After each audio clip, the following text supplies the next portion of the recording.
Good morning. Good Today, morning. today is January 21st, 2018. I am speaking on Skype with Mr. Bal Kishan Gupta. He lives in Atlanta, United States of America.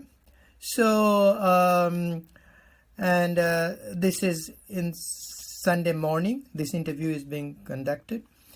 So, Mr. Gupta, what's your desh? Home country. Yes. So, what is it? What's your desh or home? Home. Oh, you mean in the USA or? When people ask you, what do you say?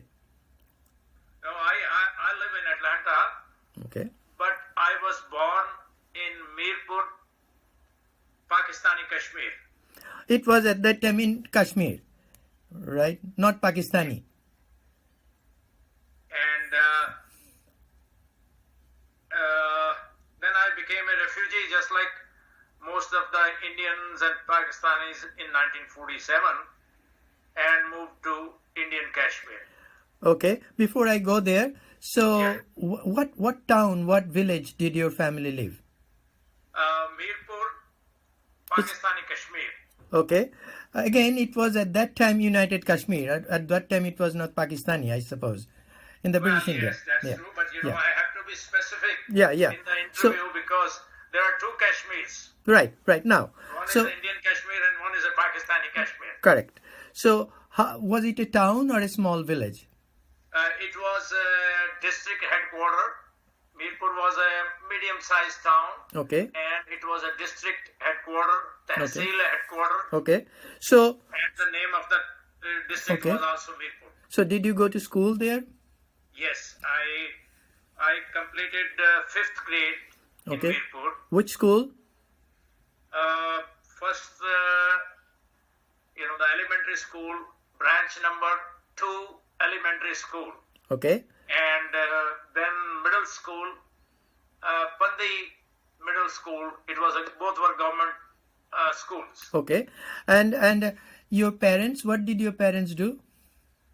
My father was a businessman, and my mother was a homemaker. But my father passed away due to some illness. So my uncle raised me up as Okay. his own son. Okay. And I was living with my grandmother and my uncle. They also lived in Mirpur. Yes, they all lived in Mirpur. What's your parents' name? My father's name was Madan Lal Gupta, and my mother's name was Padma Devi Gupta. And how many siblings, brothers and sisters you had? Okay, I had another younger brother, and he stayed with my mother and my paternal grandparents. And you stayed your My grandmother could not take care of two children, Okay. so we It's were a basically separated. matter- She was living with her parents, and I was living with my grandparents. maternal grandfather or parents or paternal grandparents? I was living with my maternal grandmother and maternal uncles. Paternal grandmother and paternal uncles. Okay. And my younger brother was living with my mother and her parents. Also the same town in Mirpur? Same town. So how was the house? It was a big building, tall building, hut, mud. Most of the buildings were 3-storied brick homes because Mirpur was basically a town dominated by business community, Guptas or Mahajans. So what? And they were all rich people, so they had 3-storied buildings. Okay. Uh, So and was it a Hindu majority area? it was absolutely Hindu majority. About 80% were Hindus and Sikhs. Okay. 80% were Hindus, 5% Sikhs, and rest 15% were Muslims. So what happened? What happened during partition? During partition, when partition took place on 14th and 15th of August, Kashmir was an independent state. It had neither joined India nor Pakistan. So the Muslims celebrated Pakistan's Independence Day on 14th of August, and Hindus celebrated 15th of August as Independence Day. But basically, it was not Independence Day for them because Kashmir was still an independent state, did not join either one of them. But after that, like middle September or late September, Pakistan wanted to annex Kashmir because the state of Kashmir had a Muslim majority, about 75%. And the logic during 1947 partition was that Muslim majority states will go to Pakistan and Hindu majority states will remain with the secular India. Now, since Kashmir had 75% Muslim population, Pakistani rulers said it should be part of Pakistan. And but Maharaja of Kashmir had signed a standstill agreement both with Pakistan and India that he is not going to join either Pakistan or India. So he is going to stay independent. But Pakistani politicians did not agree with him, though they also signed that standstill agreement. And late September, some forces in Pakistan tried to create trouble in Kashmir, and they started sending Pathan mercenaries and others in Kashmir to rouse the majority Muslim population. And that's what happened in the entire border areas of Kashmir, which were bordering Pakistan. But your town was a Hindu majority. So what happened to you? How did you live? And by the end of, like from September or early October, what's happened is that whatever Muslim population in Mirpur city, they left or disappeared. And the thinking was that Pakistan is going to attack Mirpur, so they asked Muslim population to vacate or leave.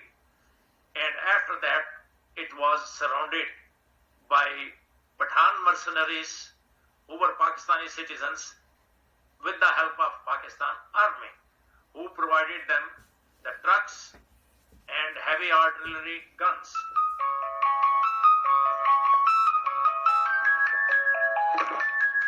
Just give me a minute.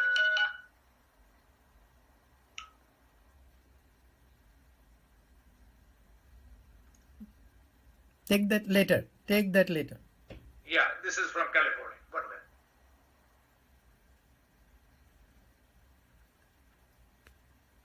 Almost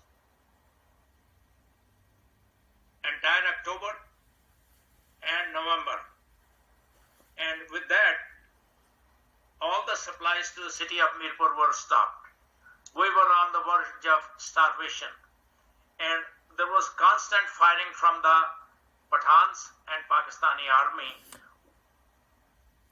on the military posts, with the result that Jammu and Kashmir army, which was defending Mirpur, ran out of the ammunition.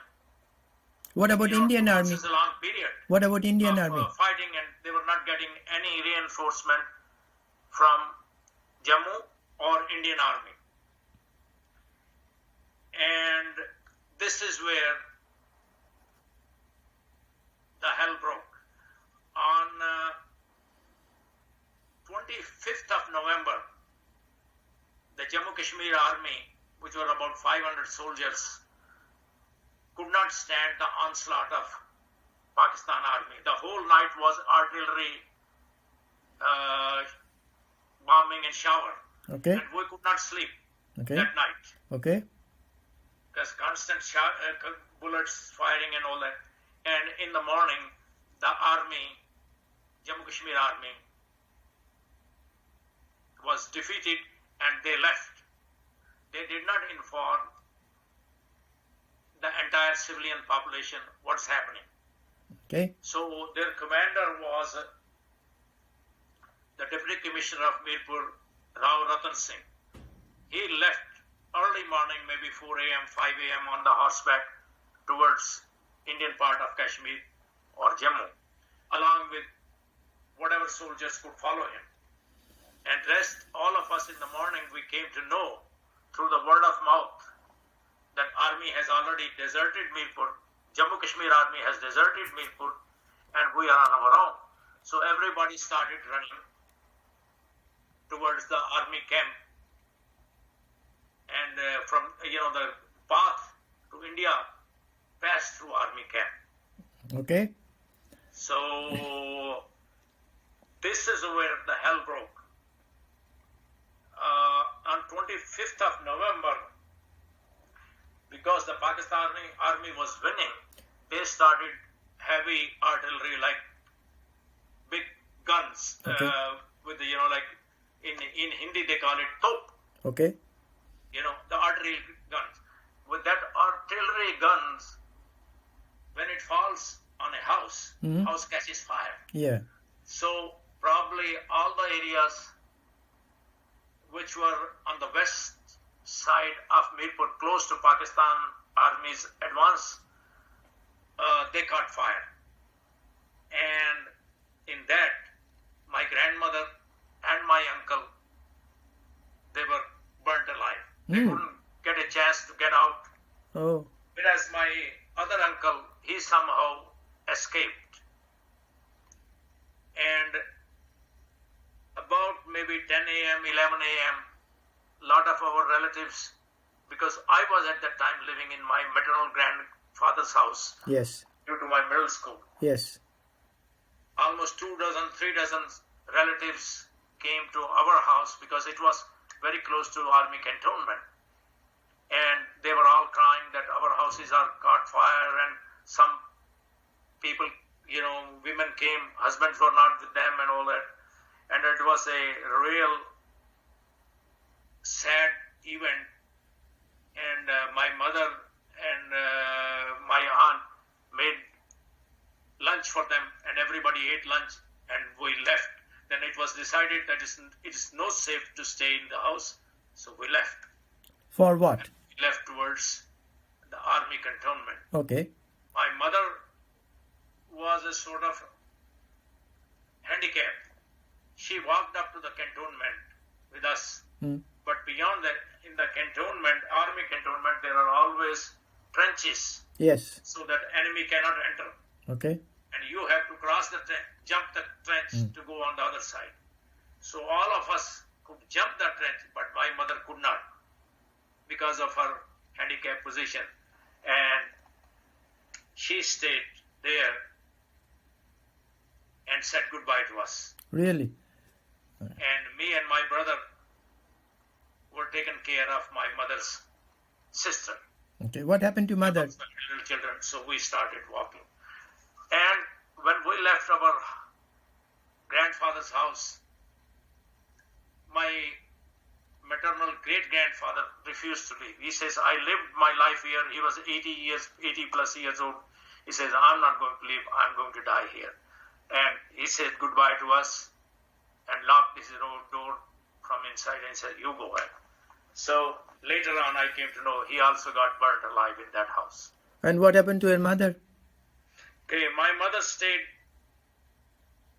in that military camp. Military camp was also adjacent to the courthouse, magistrate and other thing.